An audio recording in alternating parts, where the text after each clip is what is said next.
आज के पॉडकास्ट में हम कई फैक्ट्स पर बात करेंगे और फैक्ट्स के आधार पे ही हम आपको सच्चाई सामने रखेंगे। तो इसलिए इस पॉडकास्ट को पूरा देखें, इसको स्किप ना करें और अंत तक देखें। आज की चर्चा में आपका स्वागत है।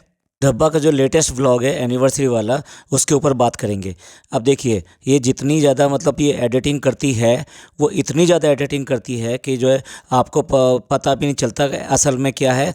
और जो व्लॉग होते हैं नॉर्मली वो लाइव शूट किए जाते हैं। लाइव से मेरा मतलब ये है कि आप कैमरा उठाते हैं और अपनी बात को रखते हैं या फिर अपनी चीज़ों को दिखाते हैं। लेकिन यहाँ पर वो इतने कट्स लगाती है कि साधारण सी बात को कहने के लिए भी उसको क्या सोचना पड़ता है या फिर क्या चीज़ ऐसी बोल जाती है जो वो नहीं दिखाना चाहती। और इसी तरीके से व्लॉग में बहुत सारे कट्स होते हैं। मैं एग्जाम्पल के तौर पे यहाँ पे कोट करना चाहूँगा।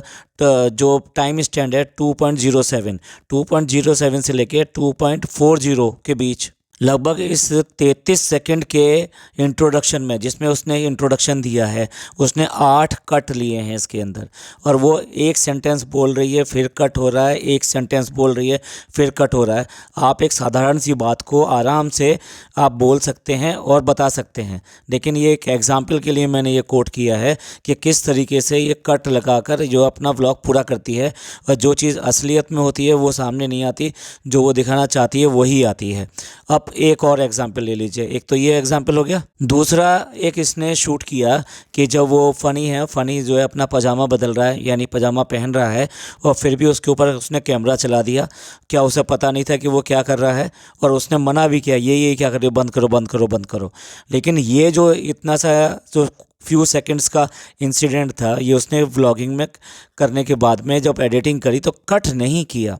तो यहाँ पर इसका क्या मतलब है? इसका सीधा सीधा मतलब है ये जानबूझ के रखा गया वो चीज़ थी जो कि वो दिखाना चाहती थी। और दूसरी बात ये कि क्या दिखाना चाहती थी, इस तरह से लोग अगर कपड़े बदलते हैं तो क्या आप उसको एक फैमिली व्लॉग में लेकर आएंगे?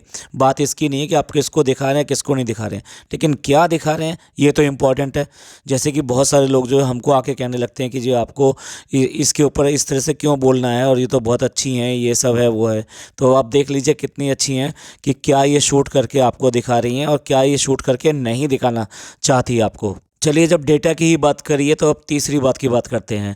आज इसने जो व्लॉग डाला है उस व्लॉग के अंदर इसने कहा कि वो इंटरमीडिएट फास्टिंग कर रही है। इंटरमीडिएट फास्टिंग ये होती है कि बेसिकली क्या है कि आपकी जो ईटिंग विंडो है वो कम की जाती है और नॉन ईटिंग विंडो वो उसको बढ़ाया जाता है।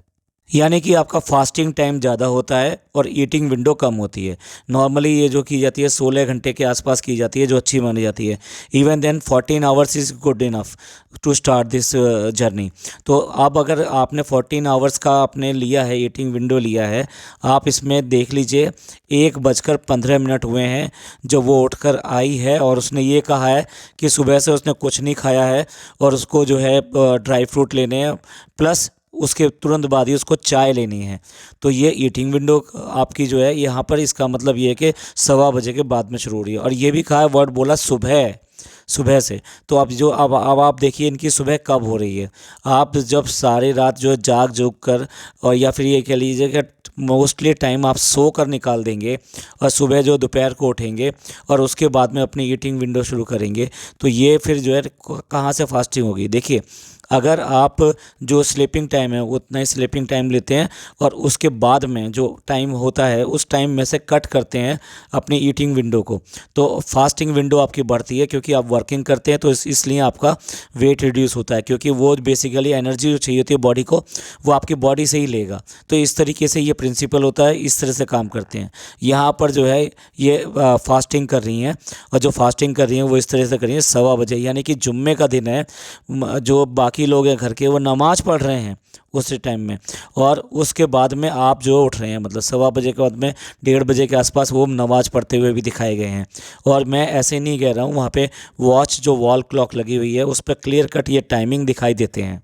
और अगला देखिए, अगला 3:55 पे वो अपना जो है खाना लेकर आई हैं कि ये रहा मेरा खाना। तो 3:55 पर यानी 4 बजे आप खाना खा रहे हैं, वो भी क्या लंच कर रहे हैं। आपका लंच जो 4 बजे हो रहा है, नाश्ता जो हो रहा है आपका 1:30 हो रहा है।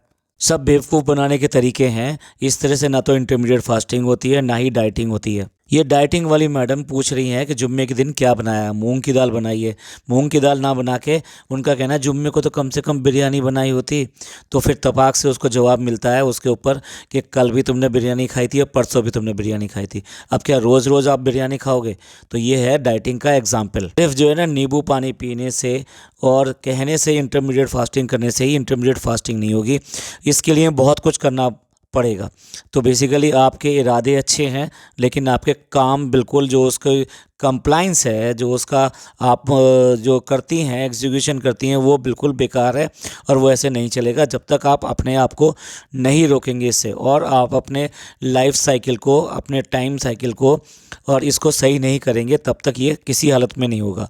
और कुछ चीज़ों को तो आपको साफ साफ मना करना पड़ेगा तभी आपका ये चल पाएगा। अब दिखाया है सब लोग बैठकर जो है इनका व्लॉग देख रहे हैं, तो वहाँ पर जो है कि कमेंट करती हैं कि लोग बाग नॉर्मली जो है ना खाने के टाइम पे हमारे व्लॉग देखते हैं और हमारी जो भी पागलपंती होती है, जो भी हम कुछ करते हैं उसके ऊपर हंसते हैं।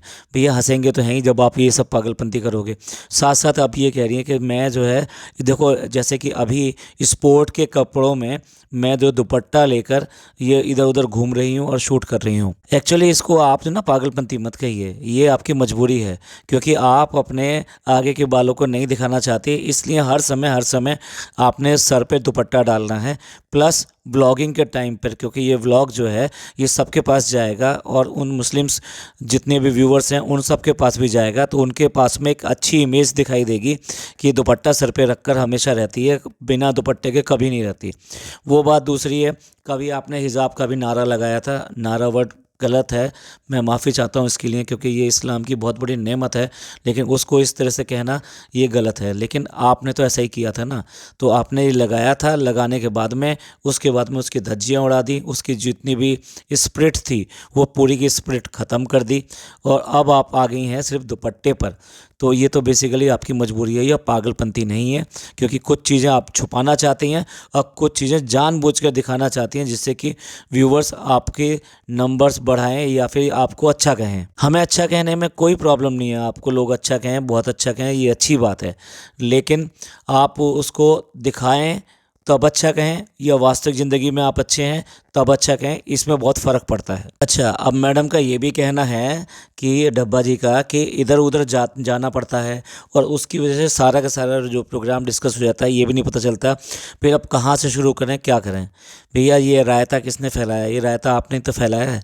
नॉर्मली तो लड़की जो होती है अपनी ससुराल के होकर रह जाती है और वहीं पर उसके सारे काम चलते हैं, वहीं पर उसका सब चीज़ें होती हैं और सिंगल डायरेक्शन में वो जो है मूव होता है, तो इसलिए वो वहाँ पर आपको दिखाई भी देता है कि क्या करना है और कैसे करना है। तो या तो आपने चुना है, एक आप बिज़नेस वहाँ करने बैठ जाते हो, कभी बिज़नेस यहाँ करने बैठ जाते हो, कभी प्लॉटिंग वहाँ खरीदने बैठ जाते हो, कभी यहाँ पर शॉप लेने बैठ जाते हो, कभी वहाँ पर जो है कोई बिज़नेस खोल देते हो, तो यहाँ पर आकर जो है ना दूसरा घर ले लेते हो। तो ये सारी चीज़ें तो आप ही कर रहे हो ना, क्योंकि बेसिकली देखा जाए आपकी अर्निंग होती है आपकी व्लॉगिंग से और व्लॉगिंग के लिए कंटेंट ज़रूरी होता है। तो कंटेंट अलग अलग तरीके से सामने आए तो उसमें नयापन बना रहता है। इसकी खोज में आप कुछ भी करते हो, किसी का भी होम टूर दे दोगे, किसी के भी घर शादी में चले जाओगे, उस शादी को हाईजैक कर लोगे, जहाँ जाना चाहिए शादी में वहाँ नहीं जाओगे, आप कैसे भी करके या मीटअप हो गया या कुछ भी हो गया या शॉपिंग हो गया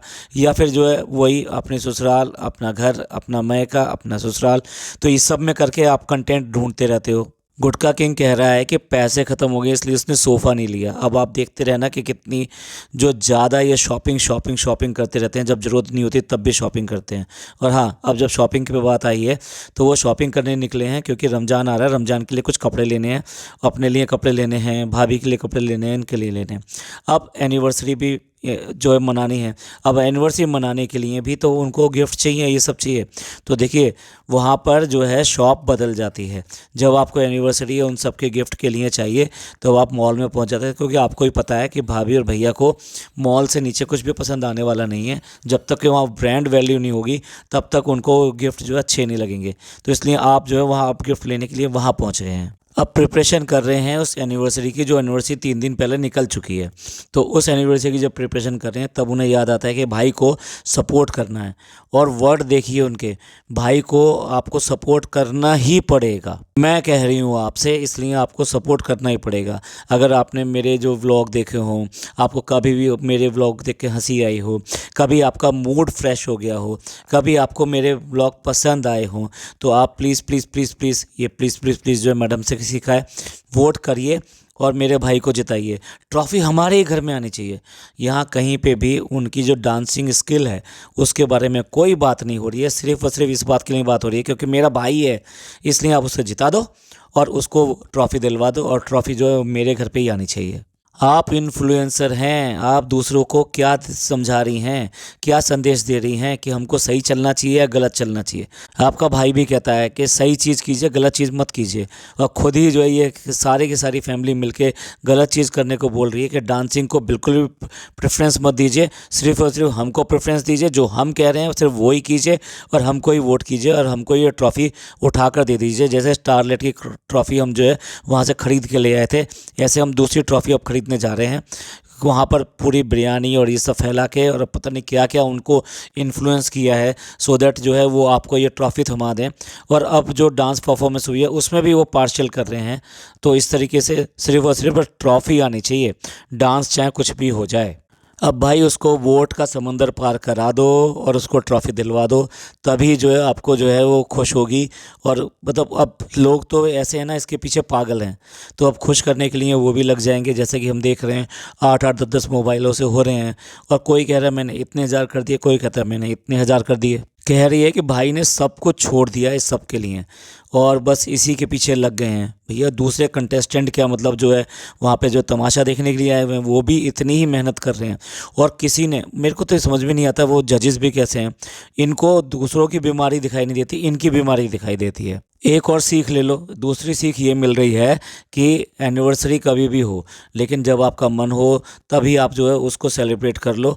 और इसलिए जो ना दिन तारीख इस सब के कोई अहमियत नहीं है, खुश होने के लिए आप कभी भी खुश हो सकते भाई। वाह, तो फिर आप जो है एनिवर्सरी पे वहाँ भाग कर गए थे तो आप यहाँ पे ही कर लेते या फिर किसी और दिन कर लेते।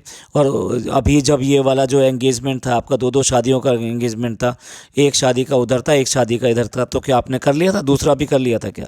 अब भाई ये अभी भी जो है छोटी वाली बच्ची है, अभी भी इसको फ़ोन उठाते समय डर लगता है। आपने देखा होगा इतना फ़ोन पे बात करती है, कई बार आपके व्लॉग में दिखाई देगा कि कितनी बार उसने फ़ोन अटेंड करती हुई दिखाई देगी, फ़ोन पे बात करती हुई दिखाई देगी। तो कहाँ से घबराहट है ये फ़ोन की, समझ में नहीं आता। या फिर जो लोगों को दिखाने के लिए कि मैं अभी भी बच्ची हूँ, मैं मेरे से कुछ भी नहीं हो पाता, मैं तो डर जाती हूँ। इस बच्ची को जो है हमेशा जो सपोर्ट करो, हर तरह से सपोर्ट करो, यही चीज़ है बस अहम। और भाई हैं कि जो सबसे मिन्नतें कर रहे हैं कि मौधा वालों आपका भी बहुत बहुत शुक्रिया, जमशेदपुर वालों आपका भी बहुत बहुत शुक्रिया। आज आपको बड़ा मौधा याद आ रहा है, पहले तो मौधा की तरफ जो मुंह करके भी नहीं बैठते, वहाँ के लोगों के बारे में नहीं सोचते, तो आज आपको मौधा बहुत याद आ रहा है भाई। एक लास्ट सीख और जो कि मुझे पहले से ही कहना चाहिए था कि अगर आपके माँ बाप अगर आपको कह रहे हैं कि आप ज़िंदगी में कुछ नहीं कर पाएंगे, तो डेफ़िनेटली आप जो है बहुत अच्छा करने वाले हैं, बहुत अच्छी सीख दे रहे हैं आप तो, क्योंकि आपने तो बहुत कुछ सीख लिया। आपको जो मिला है ना, वो मिला है अपनी भैया और भाभी की वजह से मिला है, आपको अपनी वजह से नहीं मिला है। अगर आपको अपनी वजह से मिला होता तो आपने इनके ही व्लॉगों का सहारा लिया, इनके ही नाम का सहारा लिया। आज भी हाईएस्ट व्यू वाले जो है ना आपके व्लॉग वही हैं, अभी तक भी आप वो रिकॉर्ड को पार नहीं कर पाए हैं। चलिए, पॉडकास्ट बहुत लंबा हो रहा है तो इसलिए यहाँ पे एंड करते हैं। ये पॉडकास्ट आपको कैसा लगा, लाइक कीजिए, सब्सक्राइब कीजिए और शेयर कीजिए। खुश रहिए, अपने लोगों का ख्याल रखिए। थैंक यू, धन्यवाद, शुक्रिया।